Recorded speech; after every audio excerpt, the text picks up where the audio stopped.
Okay. I guess we'll invite the UHSAA up to the table. They're already here. They're anxious. We're on number 7 here. Deputy Superintendent Angie, will you lead us into this and Yes. do the introductions, please? Yes. This is an information item. Yes. Thank you. Board members, good morning. Angie Stallings, Deputy Superintendent, Policy and Communication. And I'm here to just give a short, brief background about why the High School Activities Association is here with us today. Many of you remember that this last session, there was a bill passed, HB 413, which included some new reporting requirements for the Activities Association to come and present to you annually. And so they are here today to provide their annual report, as well as report updates on progress with other things and answer your questions. But I just wanted to state that the Utah Code 53A1-1604 requires the following items to be included in their annual report. So it requires a copy of the association's annual budget, a schedule of their events, procedures for alignment or realignment, any amendments or changes to the association's governing document or bylaws, and any other information the board requests. After I met with board leadership a couple of weeks ago, board leadership asked me to also request that the High School Activities Association be prepared to report on the association's student data privacy protection policy, as well as to provide an update on the High School Activities Association Register My Coach tool and efforts to track licensed or certified coaches who violate the association's professional standards of conduct. So that is what they will be reporting today. You'll see on board docs that the association has provided a copy of their budget, the calendar of events, the handbook with highlighted changes, as well as a copy of an audit. And then I believe they have also prepared a report for today, which a hard copy has been passed around. And so that is my introduction on the background of why we have our friends from the association here. And then I would just, if the chair would like, to turn the time over to them to present and introduce themselves. Please do. And then when you speak, please introduce yourself and that, because it's recorded and That's great. the recording can't see you. I'm Del Whitlock. I'm a school board member as well as part of the Board of Trustees for the Utah High School Activities Association. I am the acting chair at this point, and I am here mostly for moral support. Rob and Brenna, Rob is our Chief Executive Officer, and he will be presenting as well as Brennan Jackson. And so we'll let them introduce themselves. Good morning. I'm Brennan Jackson, Associate Director of the Utah High School Activities Association. This is like coming home. I've been here for many meetings as Assistant Superintendent in the South Sanpete School District and a principal at Manti High School and Kanab High School, and been on the phone a number of times with Carol and have worked closely with Superintendent Dixon. So it's great to be here to present to you today. Rob Cuff, Executive Director of Utah High School Activities Association. Brennan is a new staff member this year. We're happy to have him. Most recently, the principal at Kanab High School. I also have other new staff members, and actually our whole full-time staff is behind for moral support, and several of our new board members are here today as well, including Jenny, which we love having Jenny on our board.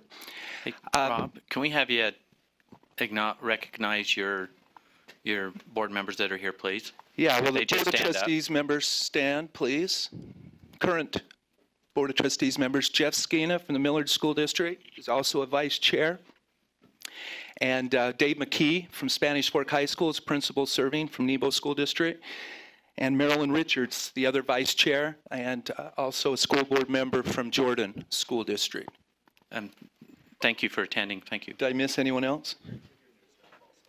Can I introduce my staff as well, quickly? Please do. Yeah. Staff, please stand up. Jeff Clough is a returning assistant director from UHSAA. John Oglesby is a new staff member, a new assistant director, and Jan Whitaker, a new staff member from Davis School District. Okay, thank you. Please continue. And then we have other moral support back there too, but thank you. Thanks for acknowledging them. It felt a little bit better coming this morning to this meeting than any of the ones last school year. But hopefully it'll feel good when we leave. We've made a lot of progress. In the 17 years I've been with the Utah High School Activities Association, I haven't seen as much change really over the 16 years as I have this past year. And from the staff to the board to all of the things in the statute and the board rule. And we feel like we're on course. We don't feel like we're perfect. We don't feel like we're finalized. That's why we're here for recommendations, suggestions, and we're open and willing and flexible to be a team player and to work with you as a state board, and I want you to know that from the onset. I'm not going to go through this word by word, obviously, and I did tell Angie I wanted to send it last night electronically, but I didn't want to disrupt the apple cart. I knew you guys were meeting yesterday, and so I can send it electronically. I will to Angie when I get back to the office, but I did want you to get a hard copy in case you need to refer to this and generate some questions. On page 1, it just tells a little bit about us as a Utah High School Activities Association. We do have 150 member schools this year. 118 of them are district schools from all 41 school districts. We have 16 charter schools and 16 private schools. We have nearly 100,000 participants in our 10 girls sports, our 10 boys sports, and music, speech and debate, and theater and drama. And in 2019-2020, our Board of Trustees just this last May approved to sanction the sport of lacrosse. So we'll be adding an 11th girls sport and an 11th boys sport in 2019-2020. The NFHS is the National Federation of State High Schools. All 50 states have a state association, and the District of Columbia has their own. So there are 51 state associations that are involved in the NFHS. Basically, they write the playing rules for all the sports that we sanction. We have opportunities to serve on their committees. They're the parent organization, so to speak, when it comes to coaching certification. They have a wonderful website, which you'll see at the bottom of page 1, nfhslearn.com, which has a lot of training and educational videos for administrators, coaches, athletic directors, parents, and student athletes. On page 2, I wanted to tell a little bit about the new Board of Trustees. We now have a 15-member board. As I introduced them already, Del Whitlock from Joab School District is our chair, Marilyn Richards from Jordan School District, and Jeff Skeena from Millard School District are our vice chairs. You can also see the rest of the names there of all of our board members and the districts that they represent.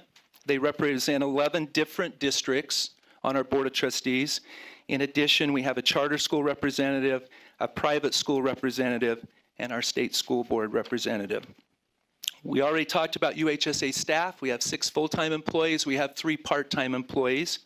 You met the 6 full-time employees. In fact, one of them didn't stand up. Jeannie, will you stand up, please? This is our office manager. She's the glue that holds everything together, including us. So thank you, Jeannie. The approved budget accompanied with the independent auditor's report, as Angie mentioned, you received both these as board docs, and I can answer questions about those at the end if you need to refer back to that. Basically, we followed the training from Glenn Faircaw of the Utah Public Notice website, and also Ryan Roberts from the State Auditor's Office trained us on 2 different occasions, our former staff and our current staff. And so a public hearing notice was filed with the Utah Public Notice website, and a public hearing was subsequently held on August 24th concerning our proposed budget. The proposed budget was approved that day by the Board of Trustees and posted on the association's website. Also in that meeting, Mr. Ed Worthington, an independent auditor, reviewed the 2016-2017 auditor's report with board members. That report was approved by the Board of Trustees and also posted on our association's website. We have also filed with the state auditor our final adopted budget for 2017-2018, as is in statute to be filed by September 30th. Schedule of events, that was another board doc that you received. That's basically our calendar. The UHSAA hosts 109 state championships and state tournaments, plus events for theater and drama, speech and debate, and music each year. And we do that with 6 staff members. So it's pretty incredible with the help of a lot of our athletic directors and principals to make our state tournaments very special for our student athletes. The UHSAA also partners with Special Olympics Utah to sponsor unified sports within our member schools and state events in soccer and track and field. Page 3, the alignment of member schools. As Angie mentioned, you've received our handbook. Inside our handbook is also a bylaw relating to alignment of member schools. Those include the format and procedures and have been approved by the Board of Trustees. We are not currently in a realignment year in the sense that we're preparing for one. We just started a new alignment with this school year in 2017. Our alignments last for 2 school years. So from 2017 to 2019 is the current alignment. We'll begin shortly discussing the alignment for 2019-2021. Changes to the 2017-2018 handbook. These have been approved by the Board of Trustees and is on our association's website. The gray shaded areas, as Angie mentioned, highlight the amendments and changes to the association's governing document or bylaws over the past year. The 2 most significant changes were the administration of the association on how our Board of Trustees is selected and taking our Board of Trustees essentially from 32 members down to 15, and how going forward those members will be selected. That's in our bylaws now in the Constitution. And then also the new transfer rule. Both of those items, because they were direct bylaws, were also ratified by 2/3 vote of the governing boards of our member schools. Each governing board of member schools has a number of votes equal to the number of member high schools they govern. So for an example, a bigger district would have more votes than a smaller district. A governing board of a charter or private would then have the 1 vote for the charter or the private. The appeals panel, we appreciate your help with that last spring. That really expedited this panel and your approval of them, and I believe it was the May meeting. The UHSAA nominated 6 individuals. You selected 3. Their names are there in the first paragraph. They consist of Chris Anderson, an attorney, Martel Menlove, retired educator, principal, and superintendent, and state superintendent, and May Mia, retired athletic director and coach. The 3 members of the appeals panel were appointed by you last spring, and the appeals panel is final. They will be reviewing their first set of appeals on September 21st. The training, I already mentioned this briefly. I just wanted to have it there for you in writing, that we did reach out to the Office of the Utah State Auditor for training. That training took place with former staff on April 17th, current staff on August 8th, and that training was provided on ethics, open and closed meetings, grammar, and budgeting. Glenn Fairclaw was also there on August 8th regarding the Utah Public Notice website, and the UHSAA staff trained our current Board of Trustees members in these areas on August 24th. Okay, I'm going to let Brennan take these next 2 items. He's going to quickly go through those, and then we're open for any questions. Thank you, Rob. So one of the assignments that Rob has asked me to kind of take on is that of coaches certification and education. And throughout time in my career, there's always been questions about, you know, who's required to be educated or have certified as a coach, whether they're a volunteer, hey, they're only working 10 minutes with us 1 day a week versus a full-time employee that's coaching. And in our policy and the things that we've worked on is all coaches, whether they are paid, non-paid, volunteer, full-time employee, they have to be certified prior to coaching and having time with our student athletes. And the responsibility for verifying the certification falls upon the schools and the districts that will also help provide some of the training. But there are certain things that coaches have to be certified in, and I just wanted to go over that with you specifically today so that you understand. So whether they are a full-time district school employee or a volunteer, whether they're paid or not, have to go through the same qualifications. And then I think that's one of the directions that you as a school board, state school board, wanted to see in tracking those individuals who have access to our students. And so there's actually eight components that all of our coaches have to go through to be certified. Number one is, of course, a background check. that is conducted at the district level. They have to complete their first aid, CPR training, and or AED training so that we make sure that certified people are working with our cardiac situations. The yearly child sexual abuse training, the yearly bullying training, cyberbullying, harassment, and intimidation training is also required, along with our yearly concussion training and a fundamentals of coaching essentials course that all of our coaches have to be certified in. And some of these are required by law, state law, and that districts are requiring anyway. And so districts will then have to reach out, and or schools, to bring in their non-certified employees and have the same training as those that are actually working in their schools. And so we feel like this is a great thing for all of our coaches. So sometimes you have parents that come in and want to help coach. They have to go through the same, the background checks and all of the certifications to work with our student athletes. Any questions that you have on that? So the next thing Yes, that we have a question. Board Member Belknap. I've been writing my questions.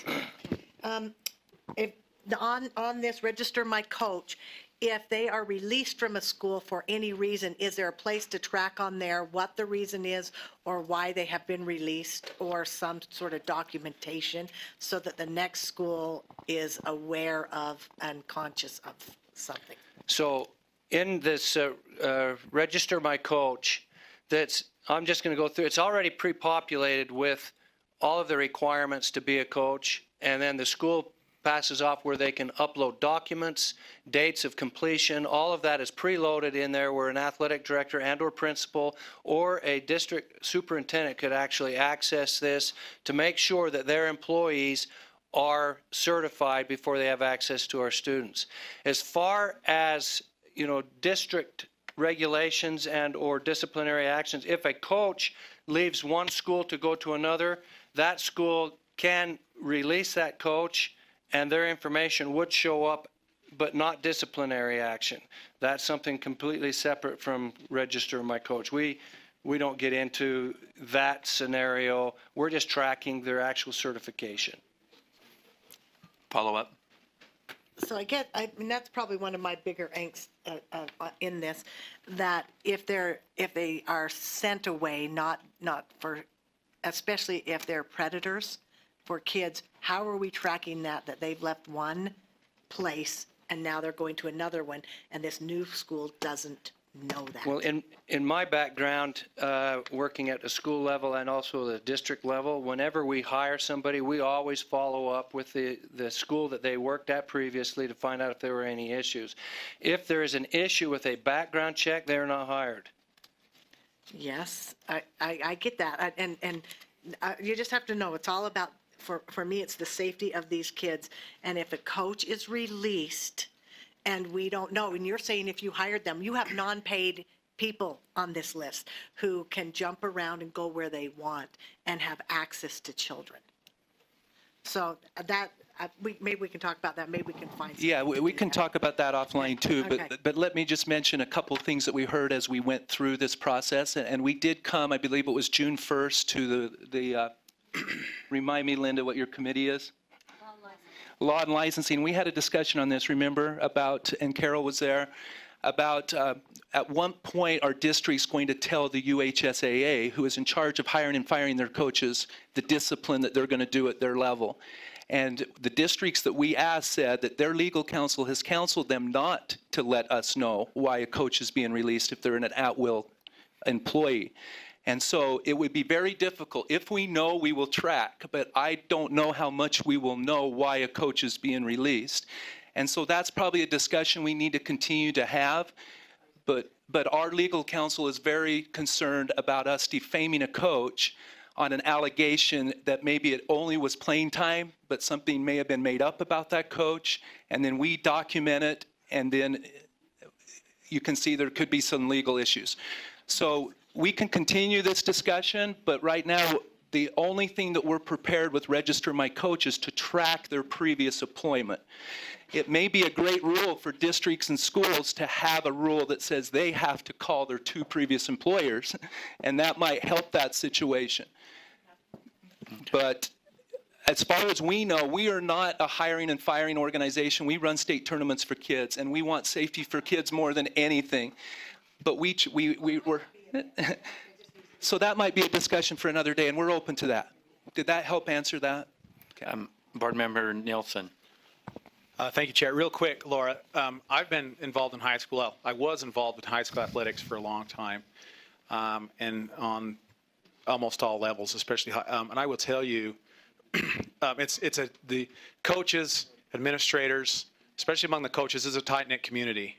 Like really throughout the state, the coaches know one another, and I can say with not 100%, but almost 100% certainty, if there is somebody that's involved, that's questionable, that's been involved with kids, I promise that there is not a single school administrator that I've ever met, and I've met some really good ones and some not so good ones, but most of them have been very good, that are going to allow anybody around their kids at their school, regardless of their coaching ability, that doesn't have the reputation, because they're often the face of the school and the reputation of the school, and they call and they know, believe me, and coaches also know. They know, oh yeah, this individual, I don't want to say the word open secret, but I will, that if you're dropping the ball, then you're not going to get a job, because the principal's not going to hire you because their main concern is their kids, and that's been my experience. So it's not something that I would worry about too much. Well, and you know, to go along with that, on Register My Coach, there's a place that if a coach is going to try to go to another school, that information is sent, you know, to that school, and so the receiving school, they usually talk, and especially if there's an issue, and as a coach, I know that I've had a problem with this coach and they're going to another school, I'm making a phone call, and vice versa with the receiving school. And so it's not 100% foolproof, but in the 27 years that I've been associated with it, there's then that line of communication where whether it's been an alcohol violation, drugs, or some other type of thing, we just haven't allowed coaches to coach.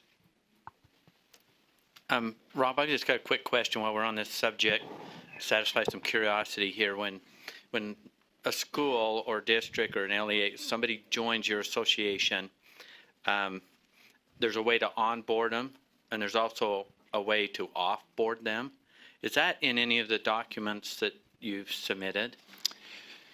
It may be somewhere in our Constitution. It's also in our policies. If you look over on the administrative policies, it talks about the addition and the guidelines for UHSAA membership. So my point for that is there's a way to onboard somebody, there's also a way to offboard, and I'm wondering, I'm just throwing this out there because there's a major concern here on, it's all about the safety of the kids, and there isn't really a tracking mechanism, but in that, my question to you is, if a school district or an LEA fails to report sexual harassment or some criminal violation that happened to one of their students, is there anything in there that says that they get tossed out of your organization?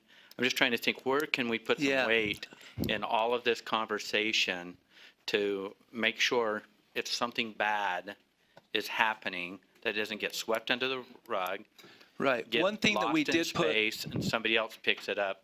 Yeah. Somewhere else. I'm just throwing that. One of the things in 409 it was about meeting a standard of a set of professional guidelines. I think it's 277515, and we also put into the coaches training that coaches would have to adhere to that document, read it, and agree to it with electronic signature as one of their components of coaches certification.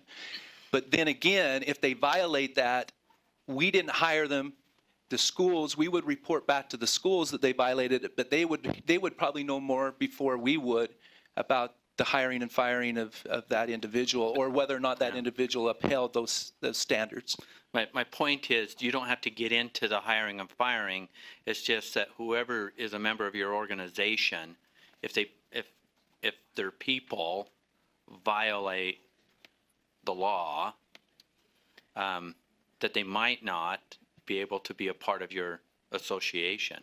And the people that are held accountable are the LEAs. I mean, I'm not trying to get it, if you would look into that or something. No, I moving think that's forward. some wise counsel, Chairman Huntsman, in that there should be some sanction if someone has violated those requirements. It certainly would help with some of the concerns that the people on the board don't want to be in your business, but it's all about protecting the kids, and that. And that would go for might- all schools, which would be Cool. good, because we also have private schools, which, you know, would help. Okay, we have a couple more lights. Vice Chair Brittany Cummins, and then Board Member Reeby, right? Okay. I appreciate you guys taking the time on this particular topic. A lot of people ask me why I voted for this rule yonks ago, and this one topic was the reason why I voted yes. And so to hear that it's kind of like, well, we can't, or this is somewhere where we're not going to go, is a struggle for me, because this is the one thing that was very, very important to me. And I know I'm just one board member, but it is about the safety of our children. And to use words like "it usually happens," or "of course," or "we're a tight group and we always do this," but we hear stories over and over and over again of times when it doesn't occur, and when students are harmed by people who slip through the cracks intentionally sometimes, and people are very good at finding ways to get around the usuallys and the system. And so I appreciate Chair Huntsman's comments, and I hope that you can look into very carefully of any way, because if you can certify somebody, you can decertify somebody. And any way that you can flag a situation, you don't have to have the particulars or the information passing between an LEA and the association, but to deflag someone and say, I'm sorry, but this particular person is not recommended as a coach of any kind. I think finding a solution to this problem is very important. Thanks, Brittany. I appreciate that, and we'll look into it. I don't want it to be left that we're not doing anything, because this new tracking system for coaches will track where their previous employment is. And so we can help train our schools to contact previous employers, make sure that they are contacting them and finding out as much research and information on the coaches before they hire them. So that is one little step. Okay. Board Member Reeby.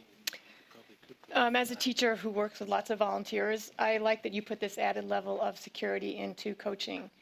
We have volunteers in our school at many different levels, not just at coaching. When they volunteer in a school, they are not put through this level of scrutiny. They do not willingly join an organization that says that they're register my coach. So as we look to make this more secure, I'm realizing that we don't have that level of security at other levels of our school. So they do have to do background checks, but a person that's volunteering to read, like Chair Huntsman does, you went through the background check, but if something happened, you could just go to another school. So we have this extra layer of security with our coaching, and I think that it's very commendable that you've created this system that keeps track of people. Thank you. If I may say something, Brittany, what I think I'm hearing you say is that if there's an issue at one school with a coach, there ought to be some way for that school to flag the coach so that the next school would be aware that there's an issue. Is that what I'm hearing you say? And then can directly follow up on that? Okay, thank you. Okay. Vice Chair Warner, and then Board Member Belknap. Okay, I appreciate your working with the Register My Coach. I just want to give you a kudos for the Register My Athlete thing, because last night I was in a panic going, oh my gosh, my daughter has a volleyball game. I don't know where she's staying. I don't know what I'm supposed to pay. And oh my heavens, right there on Register My Athlete, I found everything. So I don't know how that partnership originated, but I so appreciate it as a very busy mom. Well, the credit goes to Claire. Claire, stand up. He's the founder of Register My Athlete. He's here for any questions that you might have on Register My Athlete, and Register My Coach is a sub of that. Okay, so if we could just have, I don't know if it's just Logan or if all the schools are using it, but that was so handy for me as a busy mom to know exactly I paid for everything last night. I knew exactly where she was going to be, knew the times, and it's just, we get those email notifications on everything. And so I don't know if you've greatly improved that partnership over the past year, but it's really handy. So thanks. Thank you. Okay, Board Member Belknap. Thank you. I appreciated Kathleen's comments that it's bigger than this group. It is our responsibility to protect these kids. And I think that we maybe need to look at that and what we can do to protect kids all across the state in whatever it is for volunteers that come in, paid or non-paid. And then sidebar number 2. You bet. This is a squirrel question, but it's on Register My Athlete. Did we change the part of the registration where that they can sell the information if they sell their company and they don't keep the student information sound? Yeah, that was going to be this next part. Oh, sorry. Okay. Can thank we you. answer those questions on student privacy in just a moment? Any other questions up to this point? And then I'll have Brennan talk about this, our student privacy protection policy that's not finalized, but we're hopefully on course. And we have a couple questions for you about that too. So, Okay, we'll just make sure we have staff here, because board members probably aren't going to answer these much of these questions. yeah, the question, and I can get with Whitney, that's no problem. And Angie had mentioned that there's a training video that we will want to bring to our Board of Trustees and our staff. So we can make sure they're on deck for your questions then. Yeah, You make so that happen. that's fine. The main question is how long to keep the information. Because we're not a school, we really don't need the information from year to year. And so we want to put in our privacy protection policy how we're going to get rid of the information. So, Why don't we have you do your presentation? We'll have our staff ready so that when there are questions, and it might not be you answering the question, it might be our staff if we have board members. So we'll go to the student data privacy protection policy. Is that where you're going next? Yes. Okay, thank you. So we've just listed a general FERPA description, and that's in your handout there, the Family Educational Rights and Privacy Act, and looking at the federal guidelines and also any state mandates, went through and started to add things that would be appropriate and or meet the needs of the policies in conjunction with what we do at the Utah High School Activities Association. And I know that what Laura was asking was one of the things that was really important about student data and how we're going to protect it. And just on page 5, when we talk about an educational entity in this, we're referring to the Utah High School Activities Association. And the bottom of that paragraph, it just says that the Family Educational Rights and Privacy Act, FERPA, federal law requires that schools and districts, educational entities with certain exceptions obtain parental written consent prior to the disclosure of personally identifiable information from your child's educational records. And the thing about educational records is that we really don't have access to a student's educational records unless it is requested from the school to initiate a transfer or to do an academic all-state nomination, and or to use any type of identifiable information of a student that might be participating in a state music festival where a picture is taken and put into a yearbook or something like that. And so we have just gone through that and has listed some examples here that the primary purpose of the directory information is to allow the educational entity to include this type of information from your child's education records in certain educational entity publications. And the examples that we listed include showing your student's role in a speech or drama production at a state competition, the annual yearbook and or record book where their name is listed because they've broken a state record, an honor roll or other recognition lists including but not limited to our academic all-state annual awards and sport activity sheets and or state programs, such as but not limited to wrestling, volleyball, boys and girls basketball, or baseball, softball, and football that sometimes show their heights and their weights. And then we just defined what the educational records were, and on page 6 where it mentions that the term education record does not include these particular records, and but we wanted to also put into this policy if there was a breach of information that student information somehow was breached, how parents would be notified, and or schools or districts. And there's the collection that I wanted to outline as far as what we collect at the Utah High School Activities Association is found on page 7. That student data is collected by the UHSAA for the purpose of student and or parent generated requests for transfers and academic all-state nominations. Student transfers are generated at the parent, student, and or school levels. Transfers are a process for students to change educational environments for specific and outlined reasons. Student data received by the UHSAA from parents, students, and or schools assists in the transfer process. Information collected is as follows. 1, the sending and or receiving schools upload student information as needed. It also provides the parents and student names, the student date of birth with appropriate grade levels, current and previous addresses with proof of residency by providing 2 documents showing the current addresses, documentation of the criteria for the transfer request, and student transcripts for eligibility. Now, if parents would like to opt out and not use Register My Athlete to initiate the transfer process, we have provided a way for parents to opt out.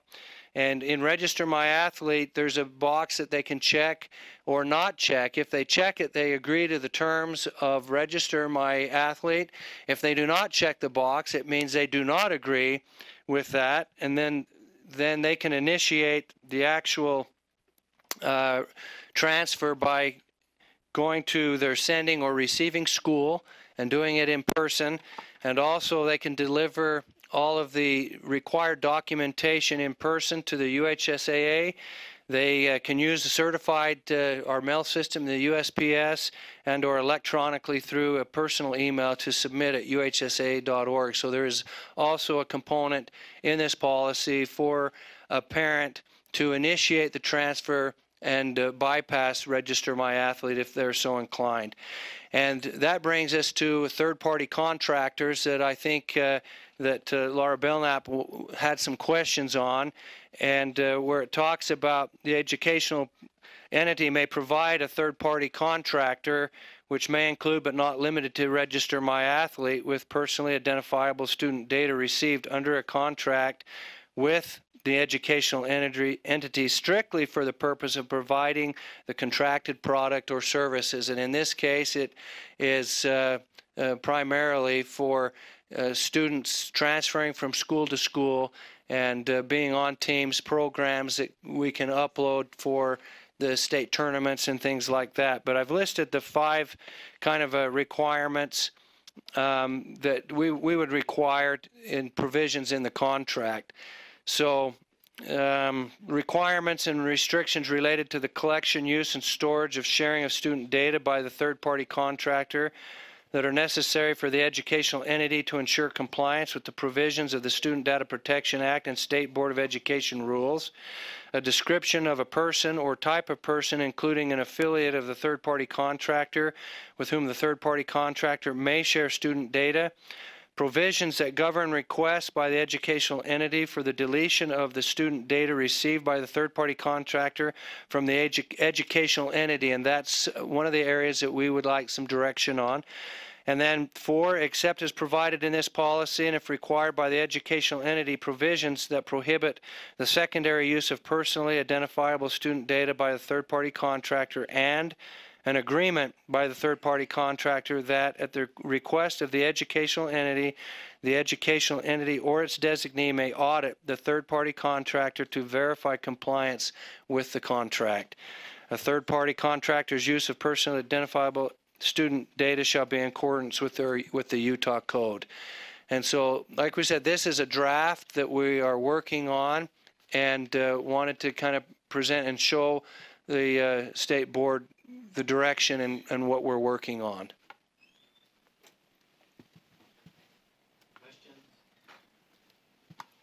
We'll start with Board Member Belknap. I'm impressed. Thank you very much with that. We'll just work around this way. Okay. And then, Chair, I have 2 questions. Okay. Okay. 2 questions and a follow-up. That what you usually? Probably after, and then 10 follow-ups. A follow-up. Your appeal numbers, how are they different than they were last year? Dell, can you give me some idea what's happening with appeals? Go ahead, Rob. It's The appeals. The appeals? The appeal numbers. Have there been any change in your numbers you're seeing, or? We have had almost identical number of hearings with our hearing panels. And as I mentioned, September 21st will be the first time that they will review appeals. So that extra layer of appeals, there wasn't that extra layer last year. So we will have at least 3 or 4 on September 21st. But I was just curious. they're if- about the same number as last so year. far. Okay, so we'll see it's- what happens. I mean, there's no perfect transfer rule, and there's always There isn't? some that get caught. Yeah. Okay, and here's my second question, Second Chair. question. In this handbook, it says there's no appeal for an ejection in a game. Is that new? And the students don't have any rights to appeal an ejection? It's not new. It's been there for as long as I've been at the state association. We have a lot of students who get ejected from a game, and to be able to do that many, would be almost impossible. Dell is being ejected. Just kidding. What happens if you get ejected from the game is you miss the rest of that game and then the next game. And so, yeah. They also need to do a sportsmanship training, and if a coach is ejected, they have to do a more comprehensive sportsmanship training. Okay. Did you have a follow-up? I didn't. Okay. We'll just keep coming this way. We brought Claire up for you. Did you want to ask that question you asked earlier? I might just ask him side. Okay, perfect. Okay. Board Member Lisa Cummins. Few things.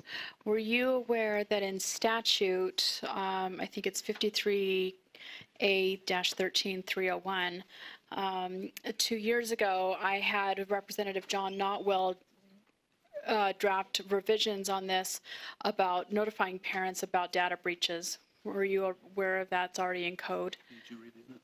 So just to make sure that you are aware of that, incredibly important. The other thing, are you also uploading all of the agreements and third-party vendors with the metadata dictionary that we have now public? Is that also? I guess not. Okay. Dell? Okay.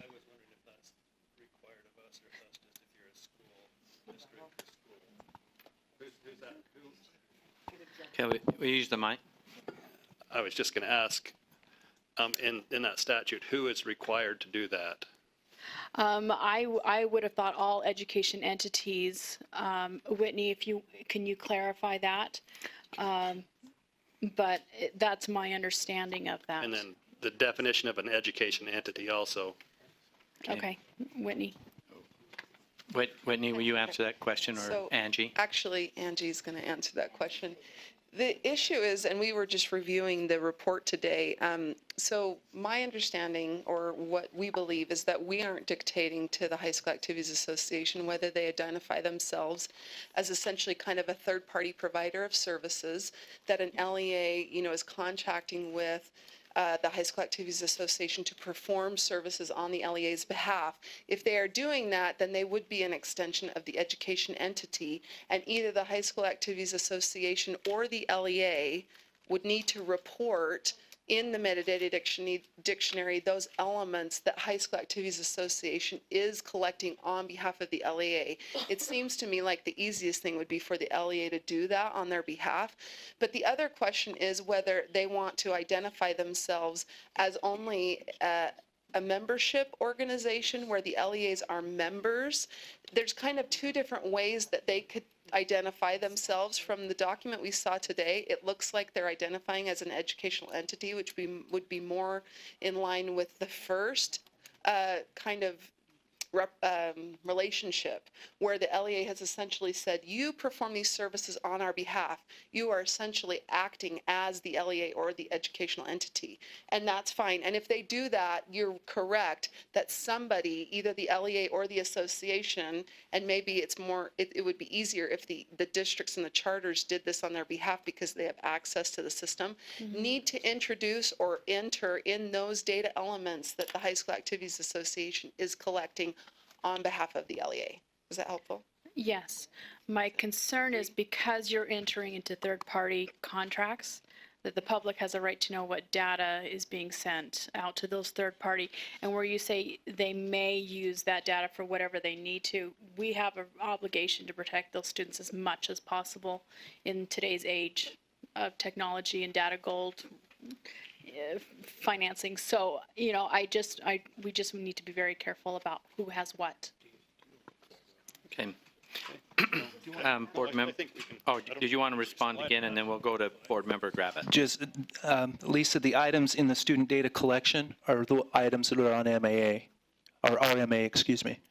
So is that what your question was, is what items are on RMA? Well, when you talk about the third-party contractors, Right. an education entity may provide a third-party contractor, which may include but not limited to, and then all of these requirements. I just want to make sure that whatever contracts that you're going into, that you know what vendor information they're collecting, Right. what they're using it for, who has access to that, and what securities they have in place and measures so that the buck stops with them or with you, basically, so that there's no breach. Board Member Gravitt? I just wanted to commend UHSAA because you guys have been through some huge transitions. You've had tons of changes and you must be very exhausted. And I think all of us can see all the hard work. And I think what I appreciate most is that even you come here and you're still open and receptive to doing what's best for kids, and you listen and you make changes. And when I attended the Board of Trustees meeting, I thought, you know, it's going to be really hard moving from 32 to 15, but it was organized, it was cohesive, and as always, everything that gets said, you guys care about kids so much, and that just comes through, and I just thank you for all your hard work and how much you care. Thank you. Okay. Coming around, is it Vice Chair Ellis or? I want to echo what Jenny just said. I've seen some huge changes since we first met earlier this year, and I know the conversation started before I was involved, but I applaud the efforts to make some changes. I also want to talk to you a little bit more about data and security, and I'm curious, on Register My Athlete, if you would connect with our data security officer and just kind of, because if you tell me how you're secure, it's not going to mean a lot to me. But if you were to talk to, we just had a presentation yesterday from our data security people. And anyways, I just think it would give us some peace of mind to know that you're following security protocol with that data. And I appreciate the opt-out provision. And I just want to understand that that is for students that don't want to have their data transferred. Do you have an opt-out provision for students that don't want, their parents that don't want their child's data stored? For instance, is there a provision if I have a child registering for a sport and it says to upload like the health form, I can't even think, physical form, is there a process where if a parent doesn't want that to be on Register My Athlete, they could just have that stored locally at the school? I'll take that one. I'm Clara Anderson. I was introduced to just a little background. I am an 18-year educator myself and kind of fell into this role based on all of the issues that you all have brought up. I had the same issues as an athletic director and a coach myself, and that's kind of how all of these systems have come into place as I dealt with coaches not being certified or not even knowing who they were out on the field. To answer your question, our system allows uploads if schools choose. It also allows an administrator to go and mark that we've received that information, so none of that has to be uploaded at any time. So, Claire, is that in your terms and conditions? No, that's just in the functionality. When a school signs up, the admin will go through their own terms and conditions, and we explain to them that the importance of them making sure anybody that has an administrative access understands FERPA and HIPAA, those types of things, and then they will assign permissions from that point. But there's just the basic terms and conditions at the beginning. We don't state that they can upload it, but schools, it's their responsibility to determine with their parents and say, you need to upload this or not. Can I follow up with that? Yeah, follow up. I just want to thank you for that. I think that's the best place for that decision to be made, and so I appreciate that your website is set up that way. Thank you. Any other? Okay, continue. Oh, one sec. Oh, we'll wait till the end. Wait till you.